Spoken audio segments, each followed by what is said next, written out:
The stars twinkled peacefully above Earth's night sky, as they had done for millions of years. But tonight was different. In a hidden military base deep within the Rocky Mountains, a radar operator stared at his screen with wide eyes.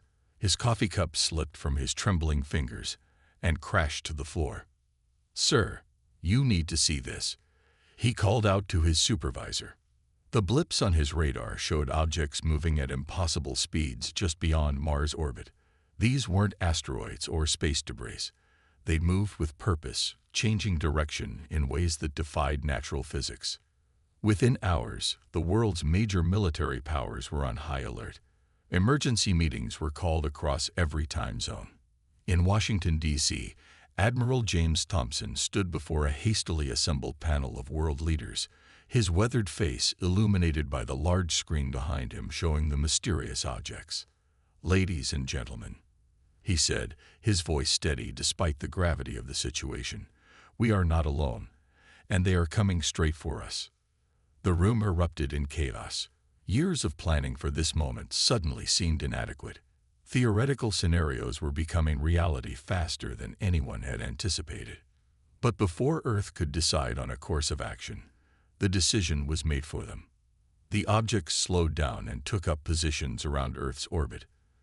They were massive, each ship larger than the largest aircraft carrier ever built. Their hulls gleamed with a metallic sheen that seemed to absorb light rather than reflect it. The first transmission came 3 hours later. It appeared simultaneously on every screen, every phone, and every computer across the globe. The message was in perfect English, though it was later revealed to be received in every known human language. A tall figure appeared, humanoid but clearly alien, with scaled skin that shifted colors like oil on water. "People of Earth," it began, its voice carrying an artificial smoothness, "you have been chosen to join the Galactic Empire. Your technological progress has reached the minimum threshold for integration. You have 48 Earth hours to accept our generous offer of membership. Refusal is inadvisable." Admiral Thompson sat in the Pentagon's main conference room, surrounded by military leaders from 20 different nations. The clock on the wall showed they had 36 hours left to respond. "They're not here to make friends," he said, pointing to the latest satellite images. "Those aren't diplomatic vessels. They're warships, and they're positioned to strike every major city simultaneously." General Martinez from Brazil leaned forward.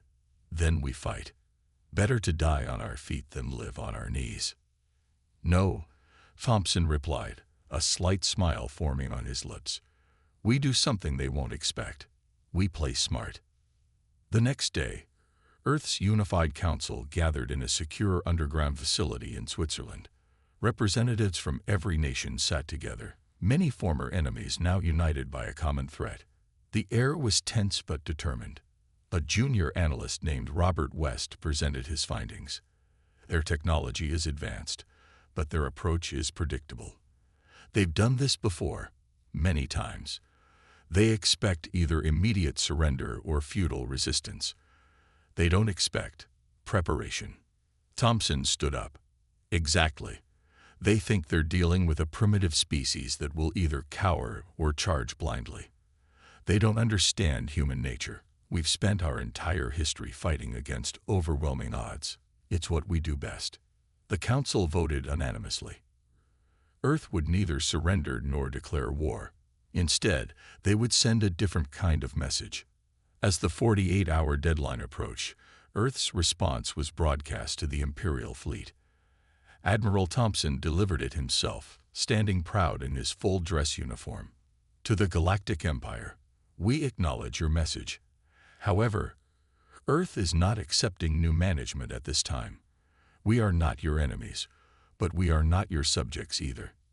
Any hostile action against our planet will be met with consequences you cannot predict. We suggest you reconsider your approach." In orbit, the Imperial command ship's bridge fell silent as they processed this unprecedented response. No species had ever rejected membership so politely. No threats of violence, no immediate attack, no begging for mercy, just a calm, almost professional refusal. For the first time in the Empire's long history of expansion, they faced something new. A species that wasn't afraid, wasn't aggressive, but was very, very confident. The game was about to change, and humanity had made the first move. In the weeks following Earth's response, the Imperial analysts worked day and night to understand this puzzling planet. Their massive ships still hovered in orbit, a constant reminder of their presence. But something wasn't going according to their usual plan. Deep within the Imperial command ship, Lead Analyst First Class began his report to the Imperial commander. "These humans are primitive," he stated, displaying holographic images of Earth's cities. "Their vehicles still roll on wheels. Their aircraft use simple propulsion. Their weapons are based on chemical explosions." The Imperial commander nodded, but his expression showed concern. Then why aren't they afraid? Meanwhile, on Earth, things were far from primitive.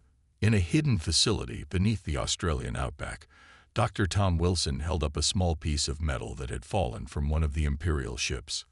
Under the microscope, it revealed secrets that made him smile.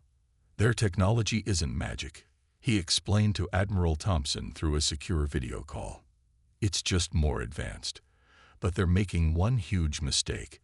They're using the same solutions for everything." Thompson understood immediately. Throughout history, humanity had learned to solve problems in countless different ways. While the Empire had perfect solutions, humans had thousands of imperfect but effective ones. In orbit, a small piece of space debris hit one of the Imperial ships. The ship's shield flashed impressively, destroying the debris completely. The Imperial crew barely noticed. Their shields were impenetrable. But in a military base in South Africa, researchers recorded everything. "Look at that energy signature," weapons expert Dr. Maria Baker pointed out. "Their shields stop everything. But they stop everything the same way." Earth's military leaders began to see a pattern. The Empire's technology was like a perfect sword, unbeatable in a sword fight, but useless against someone who didn't play by those rules. 1 month after their arrival, the Empire made their first mistake. They sent a small probe to scan Earth's military installations, confident that their stealth technology made it invisible. 20 minutes later, the probe crashed in the Siberian wilderness. "How did you detect it?" Thompson asked the Russian general who'd shot it down. "We didn't," the general replied with a grin. "We saw birds avoiding a spot in the sky. The probe was invisible to radar, but nobody told the birds." In the Imperial command ship, frustration grew. Their scans showed humans going about their daily lives, but something felt wrong. Small things didn't add up. Military bases appeared too quiet. Industrial areas showed normal activity, but power usage was higher than it should be. "Perhaps we should demonstrate our power," suggested the second commander. A small show of force. The Imperial commander shook his head. The last species that seemed this calm was hiding something. "We lost an entire battle fleet." "No, we wait and watch." They didn't know that Earth was hiding everything and nothing at the same time. In plain sight, scientists converted old missile silos into research labs. Car factories quietly switched to producing components that alone seemed harmless. Internet traffic continued as normal, but hidden in the noise were billions of calculations working to understand Imperial technology. 3 months after first contact, Admiral Thompson stood in a different underground room. Around him, representatives from Earth's governments watched as Dr. Wilson demonstrated their first breakthrough.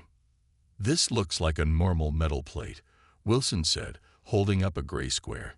"But when hit with the same energy type their shields use." He fired a pulse at the plate. The energy didn't bounce off or get absorbed. It simply disappeared. "Where did it go?" someone asked. "Nowhere," Wilson smiled. "It just turned into something else. Heat, light, movement. Their energy can't be destroyed, but it can be changed. Their perfect shield expects perfect attacks. We're going to be very, very imperfect." In orbit, the Imperial commander received another report. Still no signs of military preparation. Commander. Their armies remain in their bases. Their ships stay in their ports. They continue to watch entertainment and play games. The commander stared at Earth through his view screen. Years of experience told him something was wrong, but the evidence said everything was normal.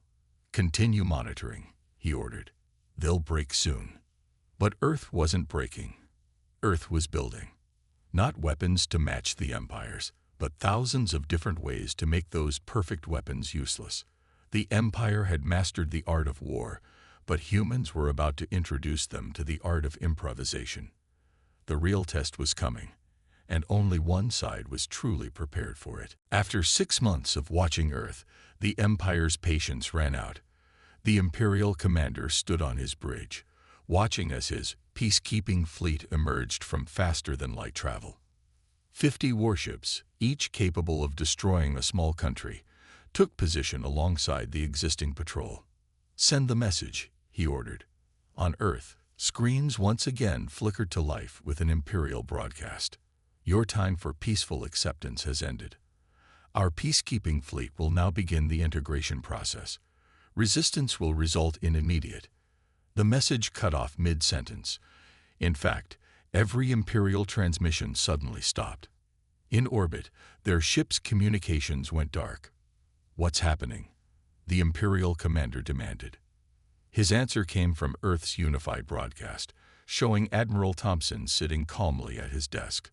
"We noticed your ships use quantum communications," he said. "Very advanced. Unfortunately, those signals are now tangled in about 1 million cat videos we're broadcasting on similar frequencies. Maybe try regular radio." The commander slammed his fist down. "Begin the integration protocol. Target their major military installations." 50 ships charged their main weapons. Energy built up in their forward arrays, ready to rain destruction on the planet below. The commander allowed himself a small smile. No primitive world could stop this. The smile vanished as golden light rippled across Earth's atmosphere. Where there should have been clear sky, an energy field shimmered like a soap bubble around the entire planet. "Impossible," the commander whispered. "They don't have shield technology." They didn't. What they had was different. As the Imperial ships fired, their energy weapons hit Earth's atmosphere and changed. The golden shield wasn't stopping the attacks, it was transforming them. Where destructive energy should have devastated cities, there was instead a spectacular light show of auroras dancing across the sky. Dr. Wilson's voice came over the radio channels. "Beautiful, isn't it? Your energy weapons work by exciting particles to destructive levels. We just added a few thousand extra particles for them to excite. Physics is fun like that." The commander's rage built. Launch fighters, old-fashioned projectile weapons. They can't transform everything. 500 Imperial fighters swooped toward Earth. They were the pride of the Empire's fleet, able to outmaneuver anything in known space. They never got the chance to prove it. From hidden bases around the world, Earth's new defense forces took flight. Their ships looked primitive, barely more than regular aircraft with some additions, but they flew in ways that made no sense. The Imperial fighters targeting computers couldn't lock on. The Earth ships weren't using any known flight patterns. Each pilot flew differently, unpredictably. Where Imperial pilots relied on perfect computer assistance, Earth's pilots were gloriously, effectively human. "Pull back the fighters," the commander ordered, watching as his perfect squadron fell into chaos. "Prepare the main fleet for..." He never finished the order. Small objects, launched from Earth hours ago, had been hiding in the debris field around his ships. Now they activated, attaching themselves to the Imperial vessels' hulls. They weren't bombs or weapons. They were speakers. Sound doesn't travel in space, but sound vibrations travel very well through metal, and humans had centuries of experience in finding resonant frequencies. The Imperial fleet's shields did nothing as their own hulls began to vibrate. Bolts loosened. Panels rattled. Precision instruments lost alignment. Nothing was damaged beyond repair, but everything stopped working properly. In the Rocky Mountain Command Center, Admiral Thompson watched the Imperial fleet drift into disarray. "Send the message," he ordered. Earth's response was simple. This was a warning shot. "We didn't use any weapons. We didn't destroy anything. We just showed you that your technology, while impressive, isn't invincible. You have 1 hour to begin withdrawing your forces. After that, we stop being creative and start getting serious." On the Imperial command ship, the commander stared at his malfunctioning displays. His perfect fleet had been neutralized by a species that still used combustion engines. His flawless tactics had been countered by solutions so primitive that they shouldn't have worked. "Orders, sir," his second-in-command asked. The commander looked at Earth, seeing it in a new light. "We withdraw," he said quietly. "And we warn the Empire. This planet is different. They don't play by our rules because they never needed our rules to be dangerous." As the Imperial ships slowly retreated, their engines humming off-key from the resonance attack, Earth celebrated its first victory.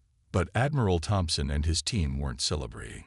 They knew this was just the beginning. The Empire would be back. But next time, Earth would be ready with even more impossible solutions to their perfect problems. In the 3 weeks since Earth's first victory, every lab and workshop on the planet hummed with activity. The Imperial fleet's retreat had bought them time, but humans knew better than to waste it. Deep beneath the mountains of Colorado, Dr. Wilson worked with a global team of scientists, studying the recovered Imperial technology. "Look at this," he said, holding up what looked like a simple circuit board. They'd perfected their technology so much that they stopped looking for alternatives. It's their greatest weakness. Commander Lisa Walker, leader of Earth's new Space Defense Force, watched from across the lab. "Can we copy it?" "Better," Wilson grinned. "We can improve it.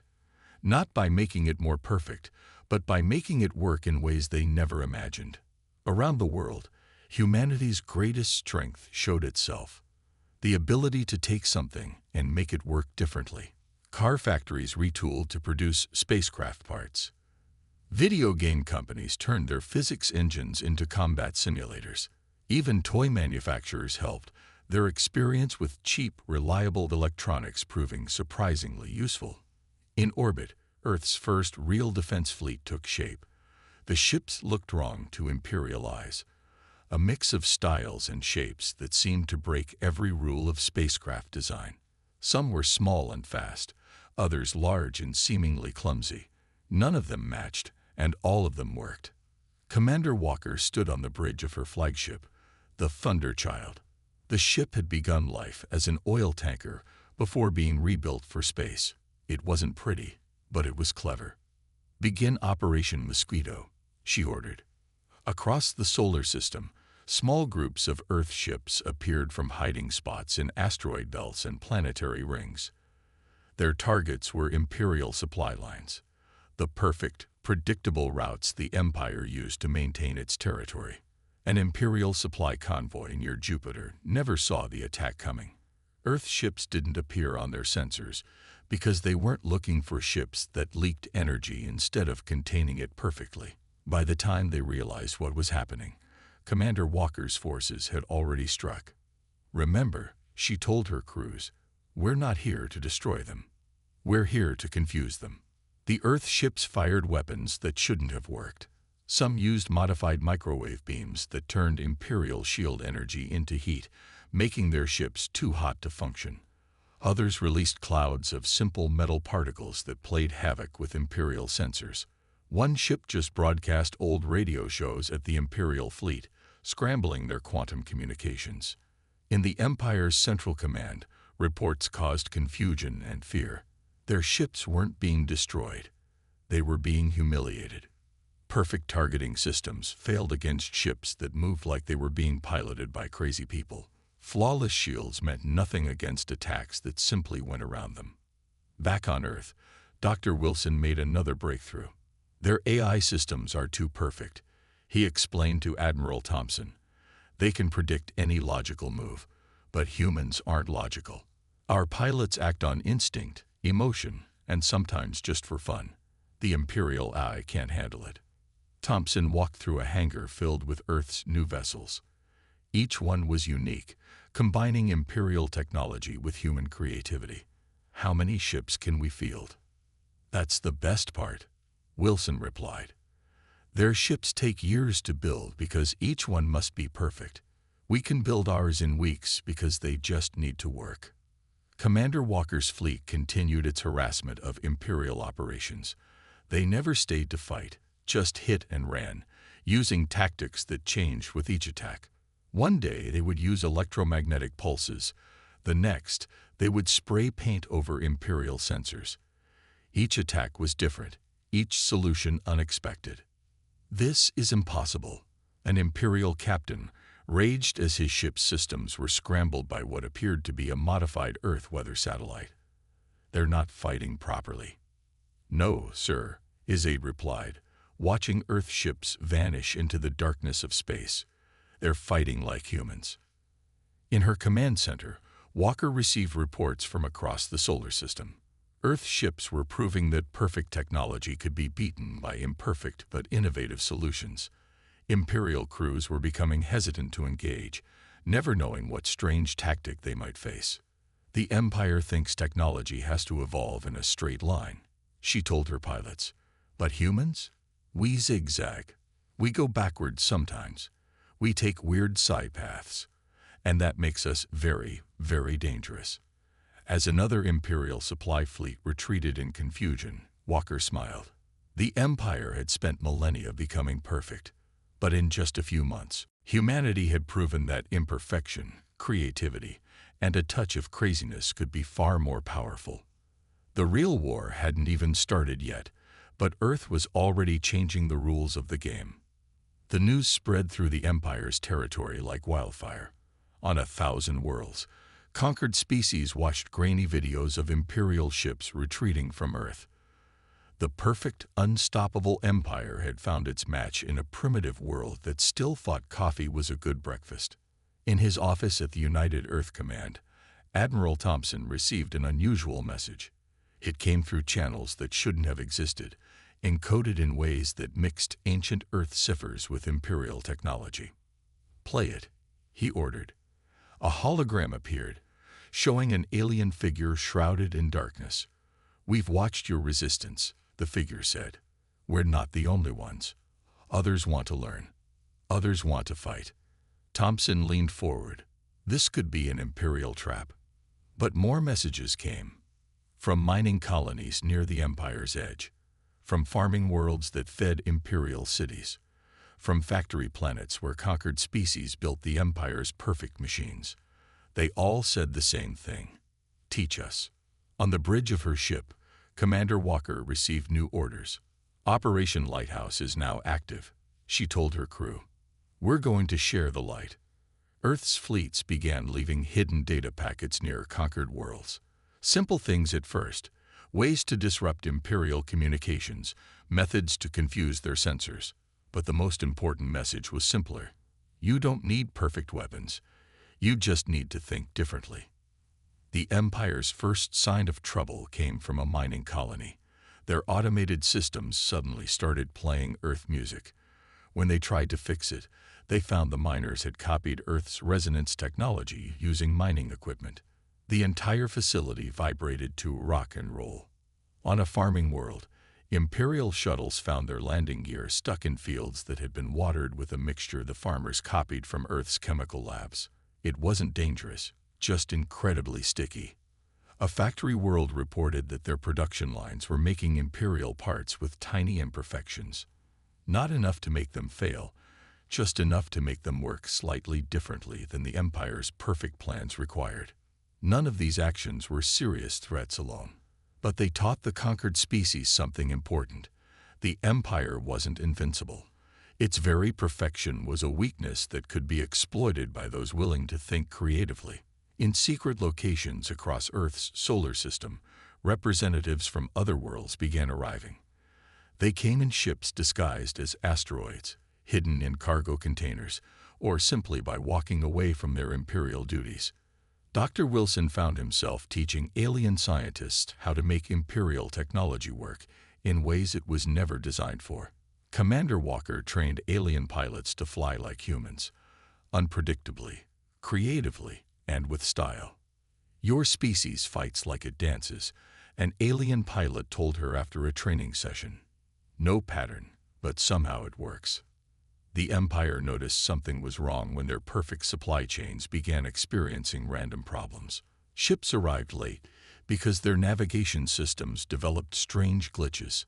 Cargo containers arrived full of what looked like Imperial products, but worked slightly differently. In the Imperial Palace, the High Command received disturbing reports. Their subjects were becoming unreliable. Not rebellious, exactly, but unpredictable. They were learning Earth's most dangerous weapon: creative thinking. Admiral Thompson stood before the United Earth Council with a new proposal. "We've proven we can defend ourselves," he said. "Now it's time to show the galaxy how to do the same." Earth officially announced the formation of the Free Systems Alliance. It wasn't a military force. It was a knowledge-sharing network. Earth didn't offer weapons to other worlds. It offered ideas, creativity, and the confidence to use them. The Empire found itself facing not one troublesome planet, but a growing network of worlds that were learning to think outside the perfect Imperial box. Their subjects were turning their own perfection against them, one small innovation at a time. "We're not starting a rebellion," Commander Walker explained to a group of alien representatives. "We're starting a revolution in thinking. The Empire believes in perfect solutions. We believe in finding new ways to solve problems." As more worlds quietly joined the alliance, the Empire faced a threat unlike any in its history. They weren't fighting armies or weapons. They were fighting ideas.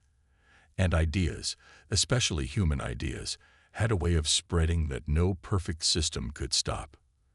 Earth had become more than a defensive stronghold. It had become a beacon of innovation, showing the galaxy that the future belonged not to those with perfect technology, but to those who dared to try new ways of thinking. The Empire's perfect order was about to face humanity's creative chaos, and the galaxy would never be the same.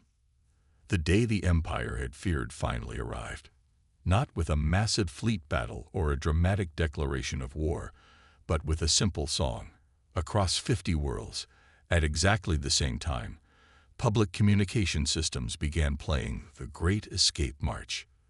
The Empire's perfect communications network had been turned into the galaxy's biggest sound system. Admiral Thompson stood in Earth's unified command center, watching as reports flooded in. "Operation Lighthouse is fully active," he announced. "All participating systems are go." The Empire's response forces found themselves facing a galaxy that had learned Earth's lessons well. On a dozen worlds, Imperial ships discovered their navigation systems had been subtly altered. They still worked perfectly, just not quite the way they were supposed to. "Status report," the Imperial High Commander demanded. His subordinates looked confused. "Sir, we're receiving reports of everything going slightly wrong. Not broken, just wrong." Earth's fleets, led by Commander Walker, struck at key Imperial positions. But they weren't aiming to destroy. They were creating chaos. Her ships released clouds of harmless but colorful gas that stuck to Imperial vessels' hulls, making their perfect stealth systems useless. "Remember," Walker told her crews, "we're not here to beat them. We're here to embarrass them." The Empire's supposedly invincible armada found itself facing not one enemy, but hundreds of worlds using Earth-inspired tactics. Mining ships turned their excavation beams into makeshift weapons. Farming vessels sprayed Imperial sensors with mixtures that turned their perfect readings into nonsense. Dr. Wilson's latest invention spread across rebel worlds like wildfire. A simple device that made Imperial quantum communications sing opera. "They can still communicate," he explained to Admiral Thompson, "but they have to do it while listening to the Marriage of Figaro." In the Imperial capital, panic set in. Their perfect system was being undermined not by force, but by creativity. Reports came in of entire sectors going weird. Imperial ships found their computer systems working perfectly, but displaying everything in Comic Sans font. The Empire launched its greatest fleet, 10,000 ships strong, to crush the rebellion. They approached Earth in perfect formation, ready for the final battle. What they got instead was confusion.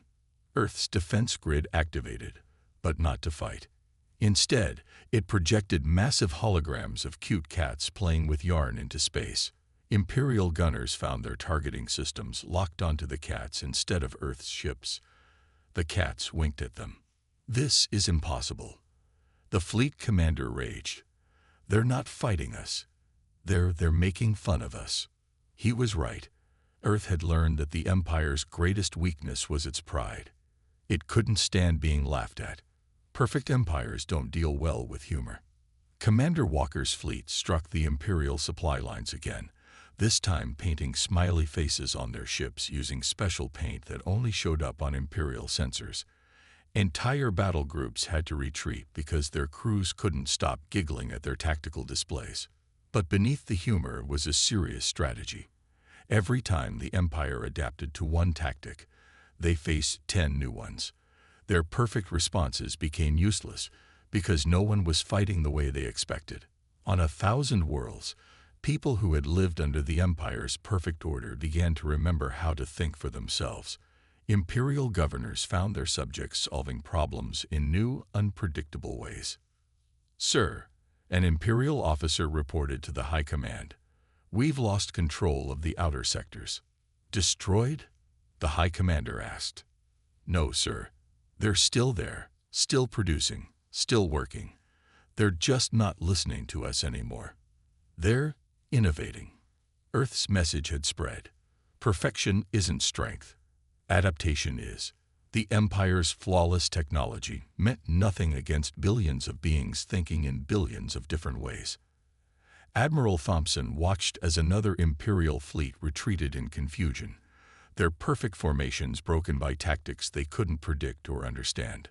"The Empire made one fundamental mistake," he told the United Earth Council. "They spent so long making everything perfect that they forgot how to handle imperfection. And humans, we're the masters of making imperfection work." As the Empire's grip on the galaxy weakened, Earth's influence grew stronger, not through conquest or domination, but through the spread of ideas. The galaxy was learning that the future belonged not to those who achieved perfection, but to those who dared to try new things. The final battle was approaching, but it wouldn't be fought with weapons. It would be won with creativity, innovation, and maybe just a few more holographic cats. The Imperial High Council chamber, for the first time in its 1,000-year history, was completely silent. On the massive display screen before them, reports showed their perfect empire crumbling not through defeat, but through change. The Imperial High Commander stood, his perfect posture finally showing signs of wear. "We must negotiate," he announced, "not because we are defeated, but because we are becoming irrelevant." On Earth, Admiral Thompson received the Imperial message in his office. Outside his window, he could see new ships taking off, vessels that combined Earth's creativity with technology from a dozen alien worlds. None of them were perfect. All of them worked brilliantly. "They want to talk," he told the United Earth Council. "But this time, we set the terms." The meeting took place in a location that made the Empire deeply uncomfortable, a small coffee shop in London. Commander Walker sat with Dr. Wilson and Admiral Thompson, drinking coffee and eating donuts, while Imperial representatives tried to understand why such an important meeting wasn't happening in a grand hall. "That's your first lesson," Thompson told them. "Important things don't always need perfect settings." The terms were simple but revolutionary. The Empire would continue to exist, but not as conquerors. They would become keepers of knowledge, teaching their perfect technology to any who wanted to learn. In return, they had to accept that others might use that technology in ways they never imagined. But that would create chaos. An Imperial representative protested. "No," Dr. Wilson corrected, dunking his donut in coffee. "It would create growth. Your perfect technology, plus everyone else's imperfect ideas equals progress." Across the galaxy, worlds that had lived under Imperial rule began to truly awaken. They kept the Empire's technology, but used it their own way. Some made it more efficient, others made it more interesting, and a few just made it more fun. The Protected Space Treaty was signed, not on formal documents, but coded into the fabric of space itself using modified imperial quantum technology. Earth had insisted on this, pointing out that paper could be destroyed, but physics was forever. Commander Walker's fleet, once a rebellion force, became part of an interstellar teaching academy. Her pilots showed others how to fly by instinct rather than perfect computer control. Some of her best instructors were former Imperial pilots who had learned to love the freedom of imperfect flight. "Your ships are still better," an Imperial engineer admitted to Dr. Wilson during a technology exchange. "Not because they're perfect, but because they're interesting." Earth itself changed too. The planet that had stood alone against an empire now became a center of galactic innovation. In cities around the world, humans worked alongside aliens, combining technologies and ideas in ways neither species would have imagined alone. The empire's former capital saw its perfect streets filled with Earth-inspired innovations. Imperial citizens discovered that food tasted better when cooked with creativity rather than precision. Their children learned that play was as valuable as practice. Admiral Thompson stood on the deck of humanity's newest ship, the New Dawn. It was Earth's first true starship, built not to fight but to explore. Its hull combined Imperial metals with human design. Its engines mixed perfect technology with imperfect but brilliant modifications. "We never wanted to destroy the Empire," he told the gathered representatives from 100 worlds. "We wanted to wake it up. Perfect order is stagnation. Progress comes from trying new things, making mistakes, and learning from them." The Imperial High Commander, watching from his own ship, finally understood. His empire hadn't been defeated, it had been improved. The galaxy wasn't falling into chaos, it was blooming with creativity. In orbit around Earth, ships of all designs and origins gathered for the launch of the New Dawn. Imperial vessels with colorful modifications flew alongside Earth ships that hummed with perfect technology used in imperfect ways. They were all different, all unique, and all part of something greater than an empire. They were part of progress. "The stars don't need an empire," Commander Walker told her new class of mixed-species pilots. "They need explorers, dreamers, and people crazy enough to try new things." As the New Dawn prepared for its first journey, Admiral Thompson smiled at the future before them. Earth had done more than resist an empire. It had shown the galaxy that the best future wasn't one of perfect order, but of endless possibility. The Empire of Perfection had become a universe of potential, and it all started because one small planet dared to be perfectly imperfect.